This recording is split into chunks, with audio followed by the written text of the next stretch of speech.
Hello, my darling Sustinarians, my amazing cybernauts. If you are joining us newly, then I welcome you to my very lovely channel. I go by the name Barrister Egbe Eyong Akumbe, and this is my energy, natural resources, and sustainable development channel. In this channel, we talk about petroleum, mining, minerals, forestry, electrical, water, energy. Basically, the topic we choose, we go through it. Now, in today's episode, we have for some time announced that Nigeria will be our big issue. Nigeria will be our big subject, if I could say so, for some time. So today, I want to talk about how Nigeria evolved, how Nigeria developed itself, how Nigeria stabilized itself through many different legal instruments. Today, I want to talk about how the Mineral Oil Ordinance of 1914 stood the test of time to manage all the very active international oil companies that existed in Nigeria. Now, sometime in 1908, Nigeria had already kickstarted with their oil industry. It took them time. It took them many different instruments, from one instrument to the other, because they just had to learn how to manage those industries. Meaning that as far as ownership of the oil was concerned, or the right to exploit, it wasn't really the thing at the time. It was basically just the right to follow the IOCs along as they exploit. Oh, could you give me something small? They were at that stage. But as time went on, modern technology, modern trends were coming up. Modern petroleum trends were pushing. And so 55 years after 1914, there was bound to be a new Petroleum Act. This new Petroleum Act was promulgated in 1969. Now, the very new Petroleum Act had certain things that were to make it absolutely wow. The new Petroleum Act went a long way to clearly map out three very important points. It had to make us see about the regulatory limits of the former law which it had come to repeal.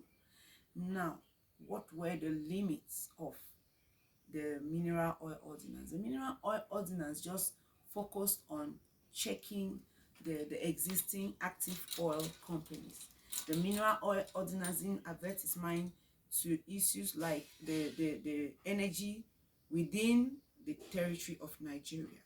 It was just there with, oh, you're exploiting our oil. Where is it going?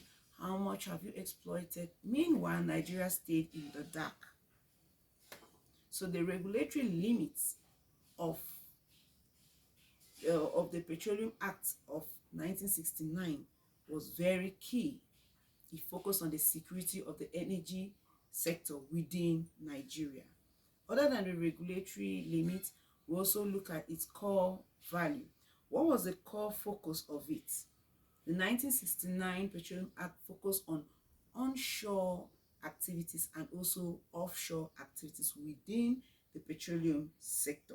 Now, when I talk of activities, I mean oil exploration and exploitation, be it onshore or offshore. That was something the Petroleum Act focused on. Also, it had the ministerial control as one of its very important points. You know, when we had the Mineral Oil Ordinance, very little was important as far as whatever the minister did. There was no specific limits that the minister had to say, this is what the minister will do, or that is what the minister will do. But as far as the minister's control was concerned in the particular domain of the Petroleum Act, all the powers had been taken away from the body that actually handled it, because it was a body. It was difficult to accuse a particular person. In the Petroleum Act, it was specifically handed to the minister the strength to grant licenses and leases for the exploitation of petroleum. Now, if any IOC had to carry out exploitation of petroleum, and anything went wrong, hello, it was directed at the Minister of Petroleum that what's going on. So someone had to be held accountable for whatever decision was taken by any IOC.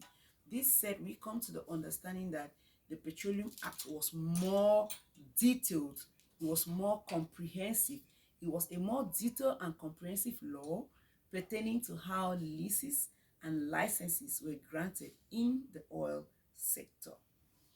It took 40 years and some years on top of 40. Just like it had come to repeal the Mineral Oils Ordinance, the Petroleum Act was also facing its own repeal this time around. It was giving way, and yes, it finally gave way because it had reached its very last part. You know, the act had drafted out, or there was a perfect draft of what it would do, this part, from the exploration, exploitation, transportation, to even how it was exported out of Nigeria. Everything was within the Petroleum Act. Now, the Petroleum Industry Act came in 2021, and it crushed the Petroleum Act. This means that the Petroleum Industry Act had some things that made it more special than the Petroleum Act of 1969. Now, to know what the Petroleum Industry Act of 2021 came for and what it came and showed us and showcased, you have to be in my very next episode. Hoping to see you in my very next episode. I remain yours, Barrister Egbe Eyem Akubi. Have a wonderful time. Bye.